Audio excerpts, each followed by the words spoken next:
Welcome to this video, which is part of our walkthrough series for the Pearson Edexcel GCSE History.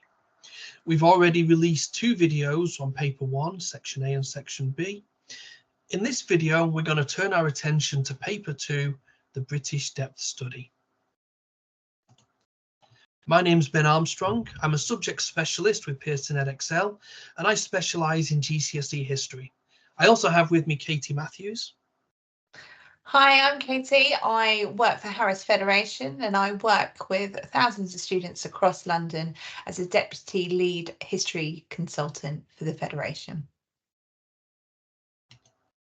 So what are we going to cover in this video? Well, we're going to focus attention on paper 2, specifically the British Depth Study. So we'll start by going over what paper 2 looks like. How's it built and what can you expect to see in the exam when you're there ready to sit it? We'll then take a look at some top tips to help you get ready for the British Depth Study.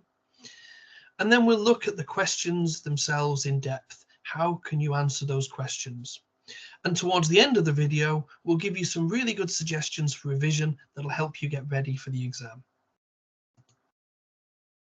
So let's make a start then, Katie, by looking at what does paper 2 look like. Could you take us through what will students expect to see? Of course. So paper 2 is actually divided into two separate booklets. The one that we're going to focus on today in this video is the British Depth Study. It's worth 32 marks, which is 50% of your overall grade for this paper 2. With that in mind, you should spend as close to half of the exam as possible. So that's about 50 minutes in total on this British Depth Study. So what does the British Depth Study ask you to do? Well, it's focused on a short period of time and it's getting you to talk about your understanding of a particularly complex aspect of British society or a historical situation that's happened in the past.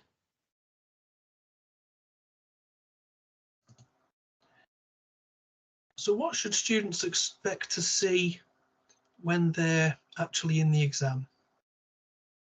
So this one's a little bit different. As you'll see from the photograph here, when you enter the exam hall, you should really be ready to see 3 bits of paper on your exam desk. Your first one will be the British Depth Study, the paper that we're looking at today. You'll also have your other paper, which is the Period Study, which we'll cover in a later video. And then you'll have an instruction sheet or a cover sheet that explains to you kind of what to do in the exam and how to manage your time. Now, what's really important to note is that the invigilator, that's the adult that's in the room helping you during the examination, is not allowed to tell you when half your time is up. So it's really important that when you get in the exam and you've been told the start time and the end time, that you work out roughly where your halfway mark is and use that as a guideline to move from one paper to the other. That's good to know. So even though it looks like there's a lot on the table, really it's just the 2 booklets and then a cover sheet. It's not quite as overwhelming as it might look. And the other thing is that the instructions don't require students to answer them in a particular order. So students, you can choose which one you want to do first. Perhaps that's a conversation you want to have with your teacher. They might have some helpful suggestions for you about which one is worth doing first. But ultimately, it's up to you to manage your time. So Katie, how will students know which topic they're doing when we're talking about the British Depth Study? Okay, so like with most of our other history papers, there is a choice of topics. And you can see here in this red box that there are 4 different topic areas that you might be studying as part of your British Depth Study. Anglo-Saxons, King Richard I, Henry VIII, or early Elizabethan England. And as we go through the video, we'll use examples from different papers, but don't worry if that's not your example. You'll be able to apply the exam technique and kind of the advice given to you, regardless of which topic it is that you're doing. That's really good to know. Thanks for covering that, Katie. So let's take a look then at some top tips. How can you get yourself ready? Because when you're getting ready for an exam, you need to be confident. You need to be feeling comfortable, not only with what the questions are like, but knowing that you're ready to answer them using relevant knowledge. So here's some useful tips that you might find helpful. First of all, ensure that you revise content from all the sections on the specification. The specification is the document that says what topics and content are covered on that particular paper. And if you don't have access to it, your teacher will be able to show you that. Now, it's really important that you revise the whole topic. Don't try and make the tactic of revising certain bits or deciding just to do one key topic or two and then hope that the questions come up on the right sections. It's really important that you're confident and you're well revised on the full content for the topic. Also, take the time to learn topic-specific vocabulary and practice using it. And we'll come back to some of that vocabulary in a few moments, but really making sure that you're confident in the words that you might see and that you might need to use is very important. Having a secure understanding of chronology is also fundamentally important. The questions, many of them will have dates on them, and so you need to make sure that you are firm and secure in the chronology of the period so that if it has specific dates on the question, you're using examples that are relevant to that date range. Katie already made a really good point about using it wisely.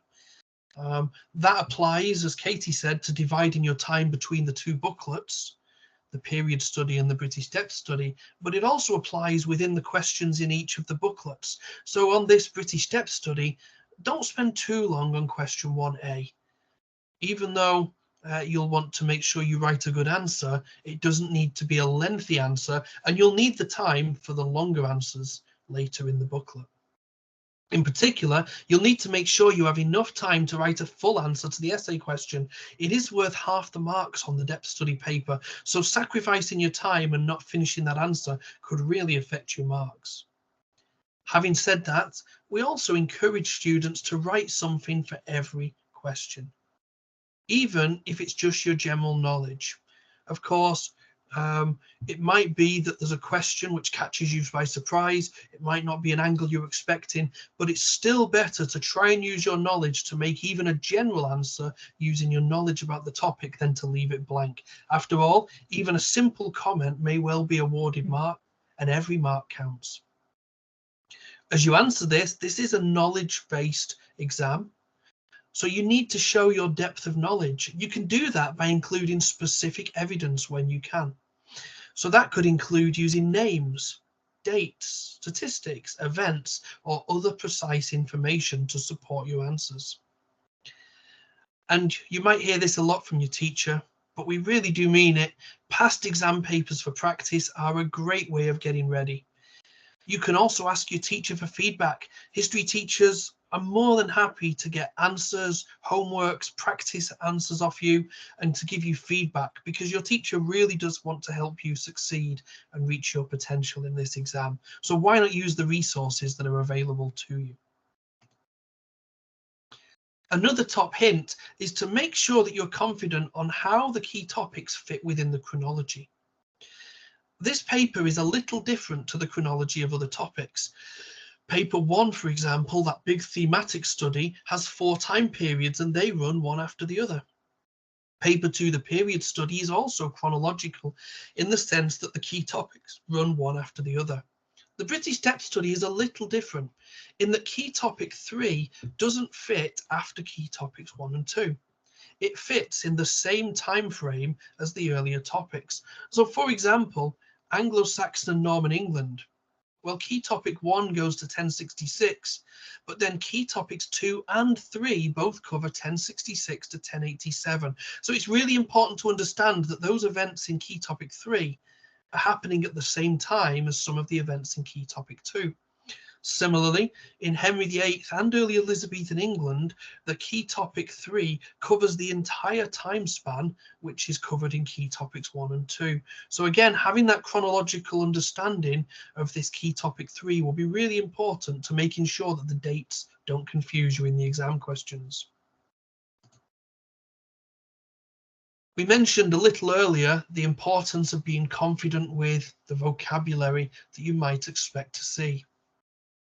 Where can you find suggested vocabulary? Well, one resource that your teacher could help you to find are the GCSE History topic booklets. These are a free resource that are available on the Pearson website, and your teacher will know where to find them. Within those booklets, they have lists of useful key vocabulary. So here you have an example for early Elizabethan England. And some of these words are words that you might find useful either for exam questions or for constructing your own answers. So this one has words like Catholic, an absolutely crucial word for the Elizabethan England topic, but also ciphers, circumnavigation, and so on. Being confident with these words will help you to be confident for the exam.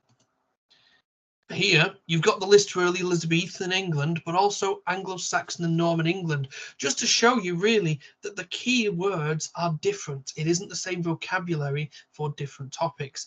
Anglo-Saxon and Norman England list here looks very different to that of early Elizabethan England. Let's just show you why this is so important when we compare the Anglo-Saxon list to a question. So here is a 12-mark question from the Anglo-Saxon and Norman England paper. And you can see in the purple circles these two key words which would really make a big difference to your ability to understand the question. The question says, explain why there was a succession crisis. Succession is one of the words on that key vocabulary list. And in the bullet points, those two stimulus points, it says the Witten. Well, of course, as we'll mention later, the bullet points there, they are optional. So if you see one you don't recognize, that's okay to not use it. But if you do know what the word Witten means, well, that bullet point is really going to help you to access the question and get started with your writing. So this shows just how important having this key vocabulary is.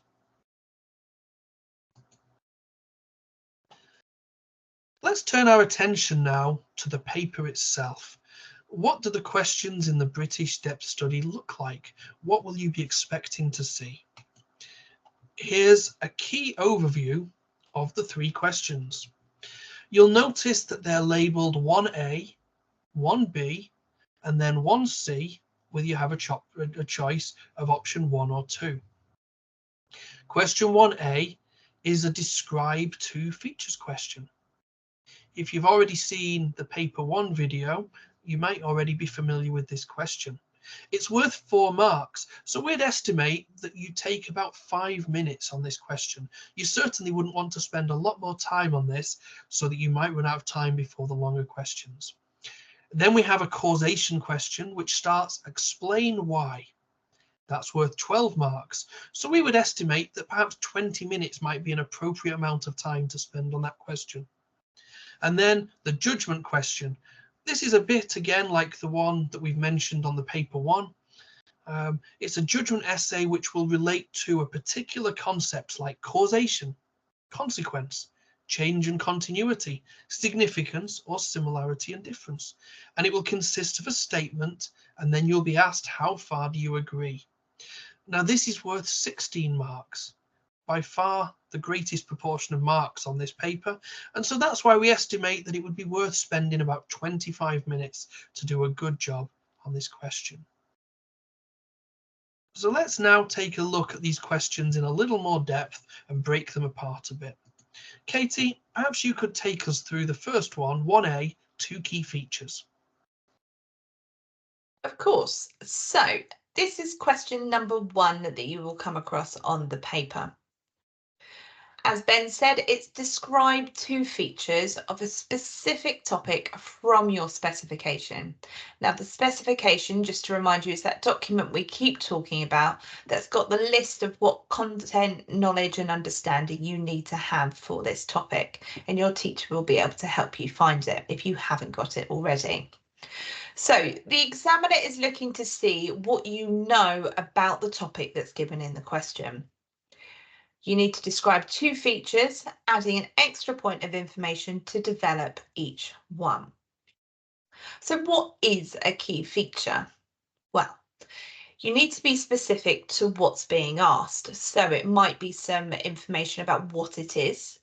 You might provide detail about who was involved, what happened as a consequence of a particular event, for example, or any other knowledge that is specific to the topic. Now it's only 4 marks, so no more than really kind of 5 minutes or 6 minutes if you've got extra time should be spent on this, because you need to save time for the other questions on the paper.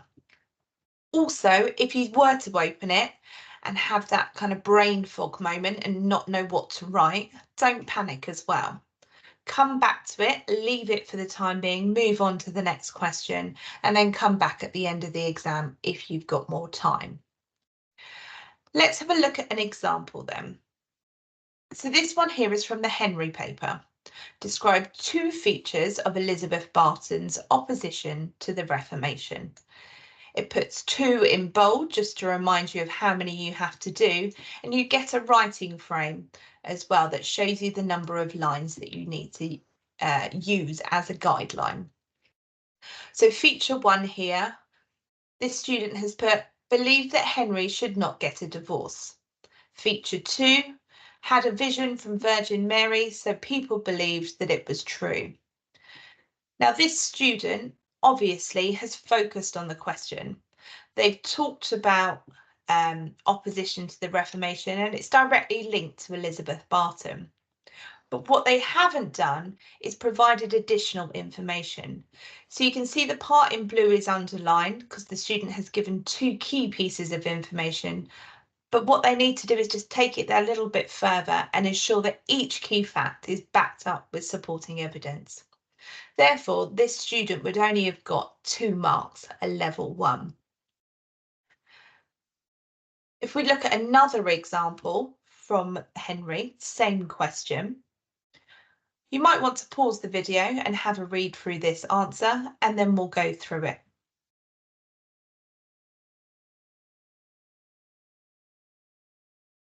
So this answer here, you should have picked up, does that little bit that the first example was missing. It's not particularly long, and the student here has provided a brief comment with some specific supporting information, and that's enough to get 2 marks per feature. So this student has got a level 2, 4 marks in total. I think what I really like about that example, Katie, is how they've used the answer space really well to avoid writing too much. Just shows that you can get the 4 marks without having to write huge amounts for this question. And the other thing I'd probably add there as well is they've made it easier for the examiner. They've split it up into 2 sentences per feature, just to demonstrate the kind of difference between identifying the feature and then the additional information as well. That's a really good point. Thank you very much. So let's turn our attention to the next question. This is question 1B, and this is our explain why question. So let's take a look at the mark scheme. This is a 12-mark question. And if you've already seen the video on paper 1, then this might be familiar to you because the same 12-mark type of question, explain why, appears on paper 1, paper 2 and paper 3. And it's marked in the same way with examiners looking for exactly the same skills. So this mark scheme has been divided into a red line or strand and a blue line or strand in each level. Each of them is showing a different key skill or assessment objective that the examiner is focused on. The red strand in each level is related to assessment objective 2. And that is how you write analytically. In other words, how you explain your answer and respond directly to the focus of the question. The blue strand is about how you support your answer using knowledge and understanding. The red strand or analytical writing begins at level 1 with a simple or generalized answer. And that's why we say that even if you're not feeling confident on a topic, it's always a good idea to at least try writing something, because even a simple or generalized answer could still be rewarded in level 1. Level 2 is an answer that starts to show some limited analysis. Level 3, some analysis, which is mainly directed at the focus of the question. So this tends to be where candidates are really starting to focus on what the question is getting at. And then level 4, an analytical explanation, which is continually directed at focusing and answering what the question is asking. Then we have the blue strand, the knowledge. In level 1, it starts with limited knowledge. Then in level 2, some accurate and relevant knowledge. Level 3, good knowledge and understanding. And then level 4, precisely selected information, which is wide-ranging and shows your knowledge and understanding of the topic. And this is why we say it's important with your revision to make sure you're learning some of the key knowledge so that you can answer and support with wide-ranging and precisely selected knowledge. Now, there's just one other point we'd like to point out on here, and that is the black writing that you can see in level 3 and level 4. Level 3 says maximum 8 marks for answers that do not address 3 or more aspects of content. And level 4 says no access to level 4 for answers that do not address 3 or more aspects of content. What does that mean? Well, it means that to have a strong answer, you need 3 or more aspects of content. That means that your answer covers 3 different aspects of content in order to show that you have that wide-ranging knowledge.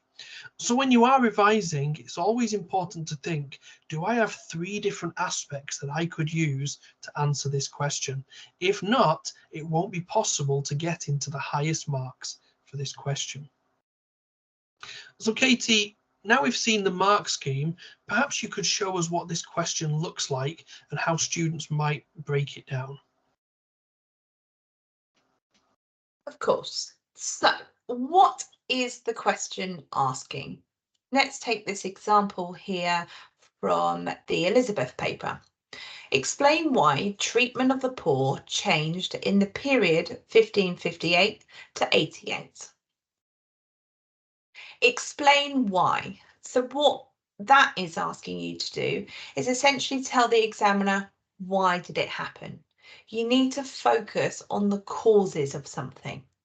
And here, the bit that the examiner is asking you to focus on is underlined in green. This here is the focus of the question. Treatment of the poor changed. So we're looking for, why is this change happening? The phrase here, treatment of the poor changed, is what we would expect to see repeated throughout a really strong answer to demonstrate the focus on the question that Ben was just talking about, that we see so often in the mark scheme. The last part to note is the time period. Here it's from 1558 to 88. Now, I know that's giving you the full range of the course. So it's going from the very beginning of Elizabeth's reign right up to the point of the Spanish Armada. You need to be secure in your chronological understanding so you know what is being asked of you there, to make sure you're including relevant knowledge and understanding. The other bit to note, which we mentioned in the paper 1 videos as well, was the use of these stimulus points. These are the 2 bullet points the examiner has very kindly given you to help you. They've also given you some instructions, so they've said you may use them. So if you choose not to, that's totally fine. It's not a case of you have to, but it does say you must use information from your own, which is again encouraging you to get to that 3rd aspect of content that you need to access all the marks in the mark scheme. Now, they don't have to come just from the specification. The examiner might choose stimulus points that they think are particularly helpful. But as we said, you do not have to explicitly use them. Let's have a look then at an extract of an answer.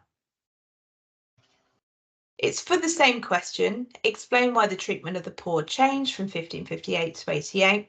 And you might want to just pause the video now and have a read through and see if you can spot where the student is analysing in this paragraph and where their knowledge is being displayed.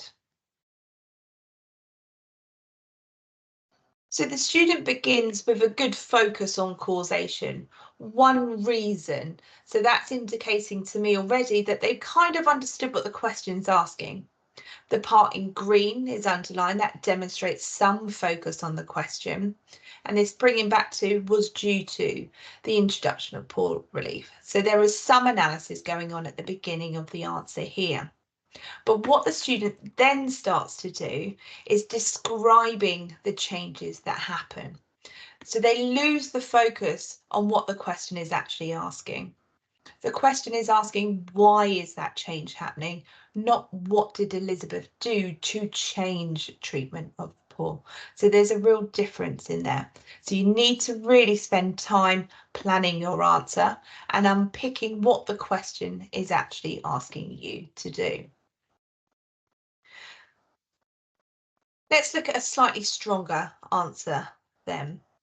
Again, you might want to pause the video and spend some time looking at what knowledge and analytical language the student is using here to answer the question.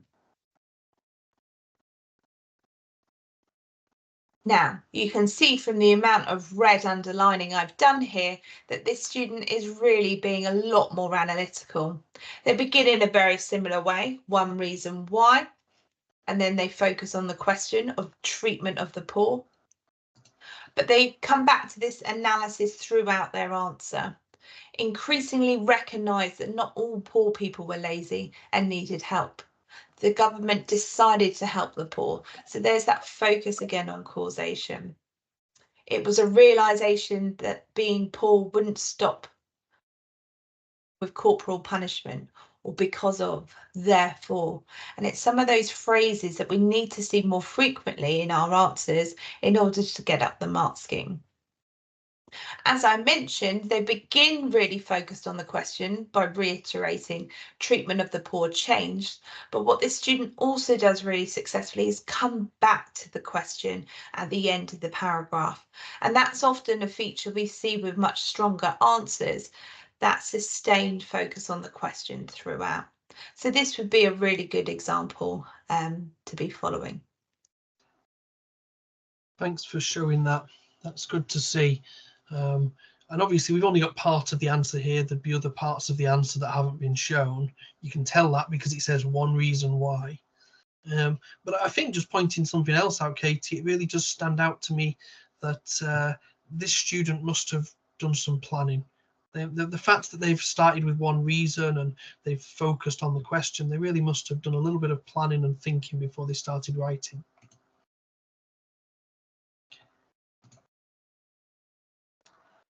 Let's turn our attention now to the third of the questions. This is question 1C, and you can see there on the screen it's got brackets 1, brackets 2. That's because you have an option and you get to choose the one you would rather answer. Here we have the mark scheme, which is for the 16-mark question. So what are some of the similarities and differences compared to the 12-mark mark scheme that you've already walked us through then, Ben? So the similarities are in the text that here's black. If you remember the 12 mark, we had the red and blue. Well, those that were red and blue are now the black writing on this.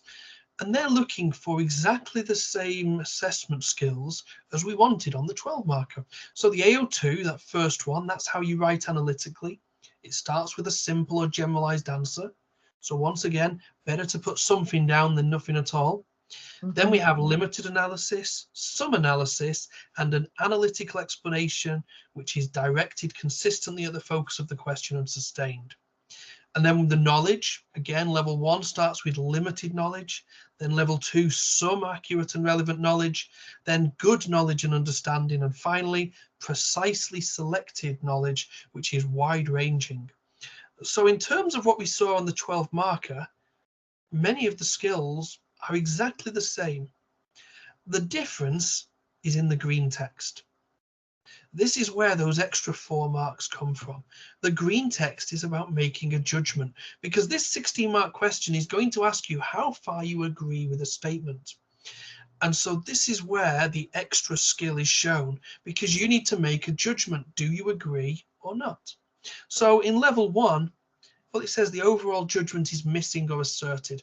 So that's perhaps where a candidate forgets to put the judgment down, or they make a very simple judgment which doesn't really answer the question particularly well. They just say that they agree or disagree.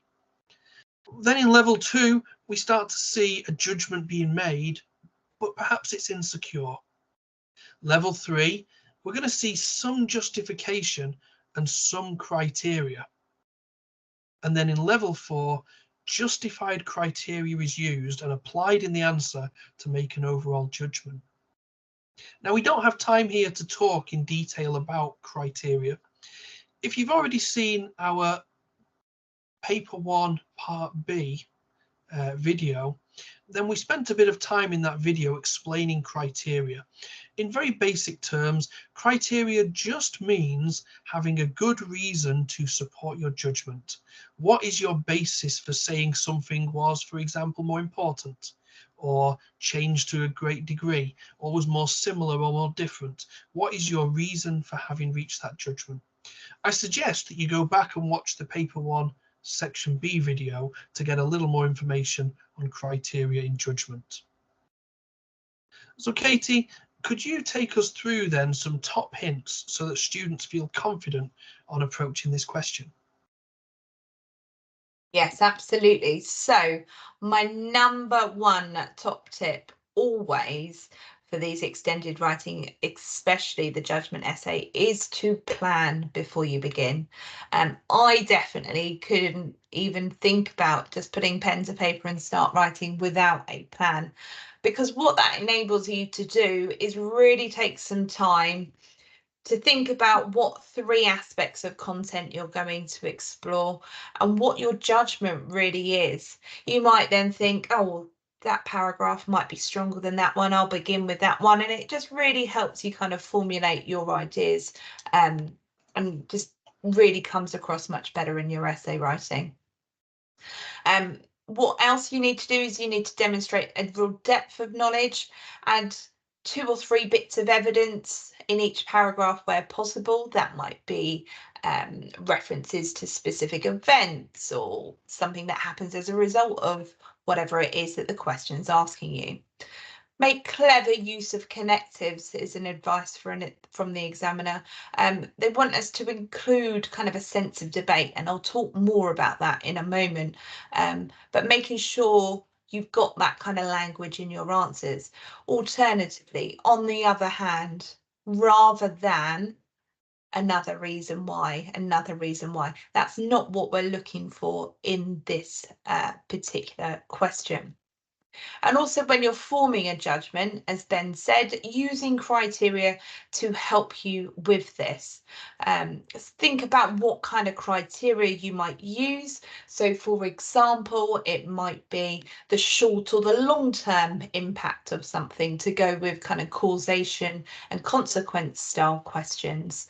Or change and significance styles lend themselves a bit better to considering different groups of people, to what extent everyone was impacted, or the nature of the change and impact.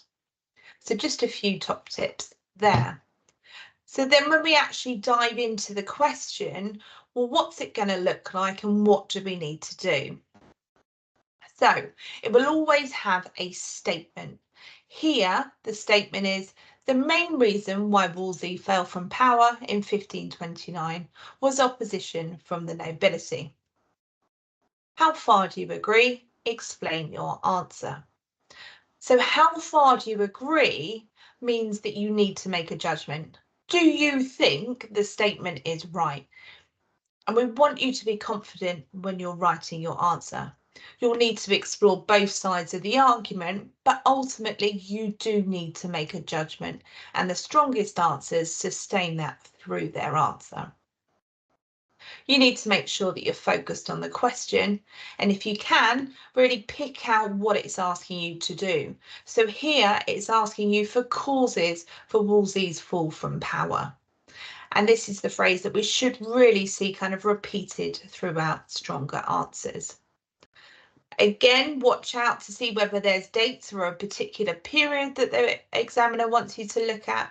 And here it's obviously referring to 1529.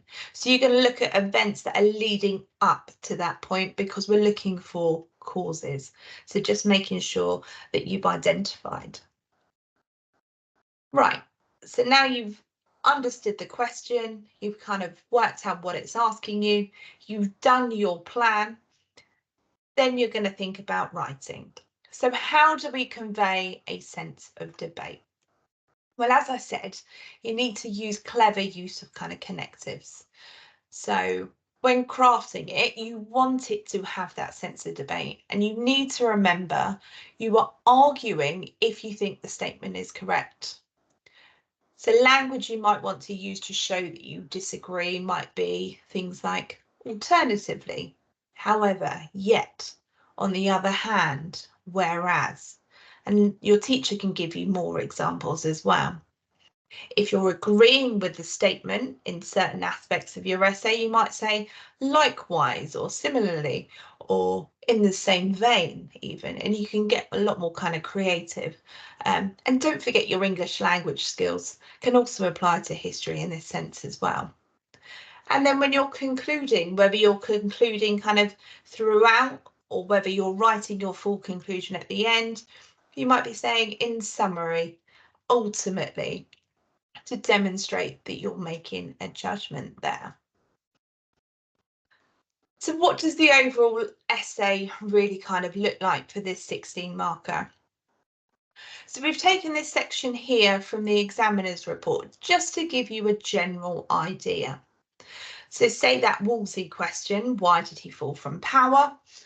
A level 2 answer might just give us some simple statements about the nobility and Wolsey's actions, but don't really explain how their dislike of Wolsey contributes to his downfall, so misses that causation part of it.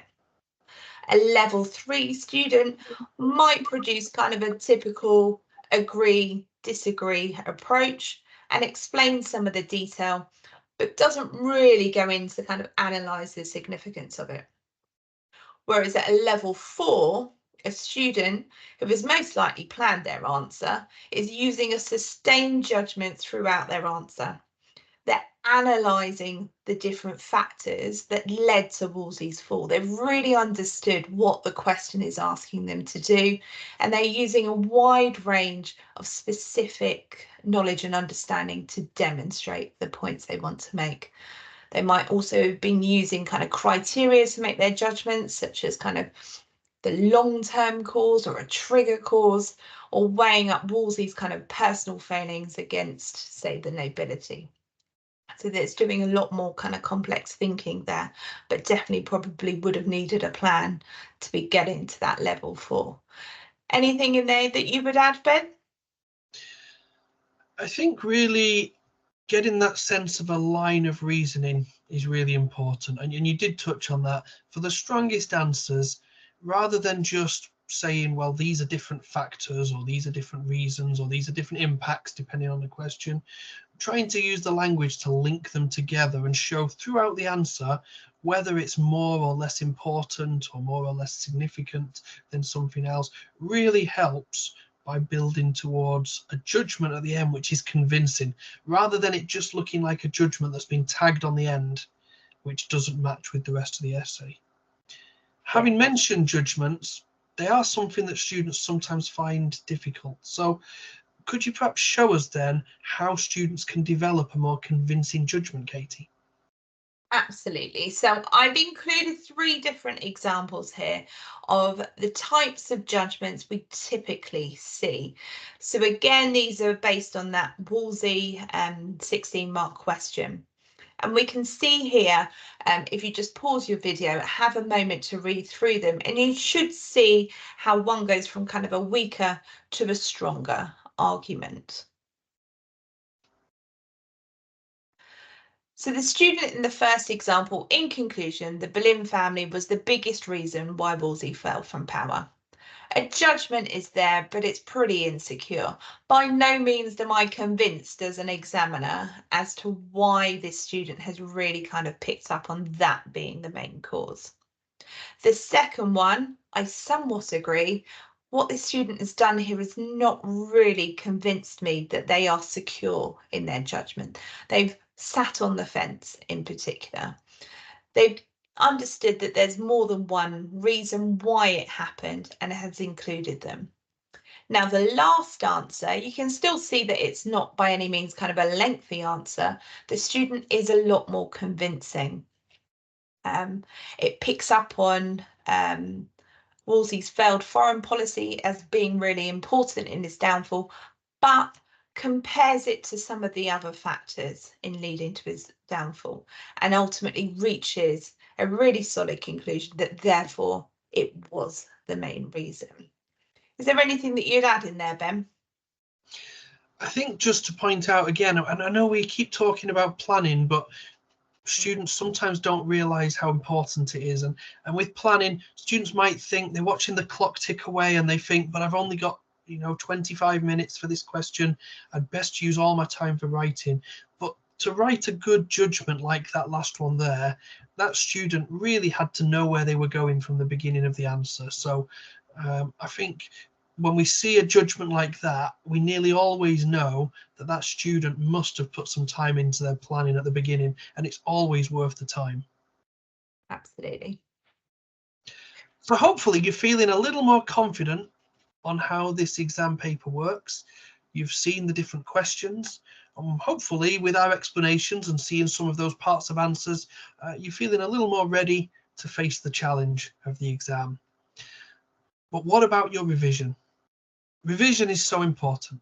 You need to put the time in for good revision, because revision makes the difference between someone who does well and someone who struggles and doesn't reach their potential, because having the knowledge and the understanding is fundamental. Of course, everyone revises in a different way, and what works better for one person might not be the same as what works for another person. But what we can't say is just how important revision is. However you prefer to revise, putting the time in makes all of the difference. Here we have a few suggestions that might make your time just that little bit more effective, rather than staring at a book and wasting time by revising ineffectively. One of my favorite ways is actually to use past questions. I'm a big fan of this. There are plenty of past questions. You can find them on Pearson's website.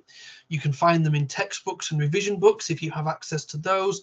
You can find them by speaking to your teacher. Your teacher will have loads of practice questions and they'll be more than happy to share them with you.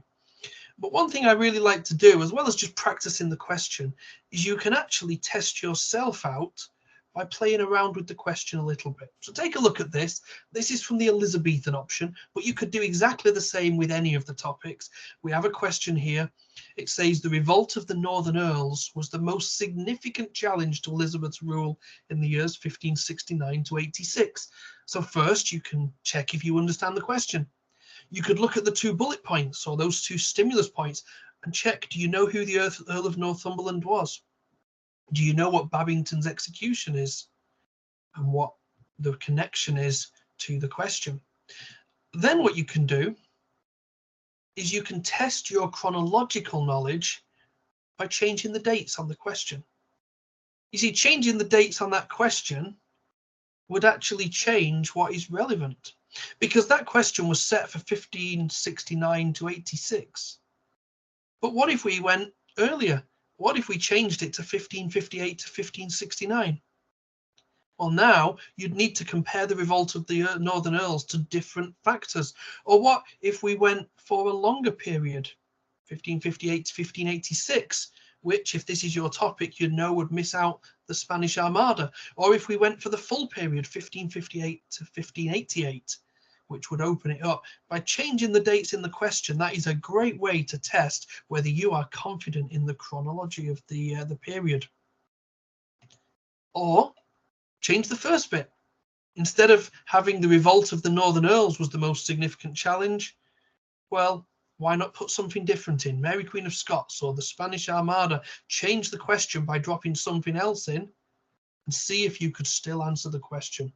If you're confident by changing this, that suggests that you've got a secure grasp of what you've revised. It's also a great way of making your revision more interesting, more engaging and more challenging, rather than simply staring at pages of notes and hoping that it somehow absorbs by staring at the page. Make your revision active and it'll mean more to you. Different example would be to take profiles, either in the form of flashcards or even posters or something made digitally, if that was the way you preferred to revise. These examples here would be profiles of individuals who might be relevant. For example, if you do Anglo-Saxons, that might be William, Duke of Normandy. If you were to do Elizabeth, Philip II of Spain is important. It's really crucial that you know who some of these key individuals are, especially if they're named in the specification, because that means that they could be a crucial individual you need to know about. So why not come up with a profile, a poster, a visual, or a flashcard, or even record a video of yourself talking through who these individuals were, so that you can revise and remember some of these key names. After all, it can be quite easy to confuse them and mix up one king for another, or one queen for another, or one noble for another, and that could really make your answering the questions difficult. Another tool which is available, and this is if you are studying Elizabethan England or Anglo-Saxons, these are the Knowledge Booster quizzes, and these are a free resource that is available on the Pearson website. Now, you will need to ask your history teacher to help you get hold of these, because they do need to be logged in to be able to download these from the website. But these contain a full set of basic knowledge check questions, things like multiple choice, or matching up the answers, or circling the correct word, which are really useful just for checking that you're confident and secure in the knowledge. So if you are doing Elizabethan England or Anglo-Saxon and Norman England, why not ask your history teacher if they could download these so that you can use them? Hopefully you've found this video useful. We've gone through the British depth study of paper 2. And by the end of this video, we really do hope that you're feeling a little more confident to be able to face the challenge this summer.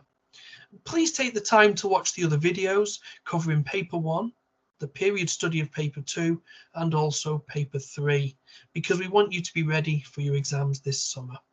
We wish you very good luck, and we hope you have a good summer with your GCSE history.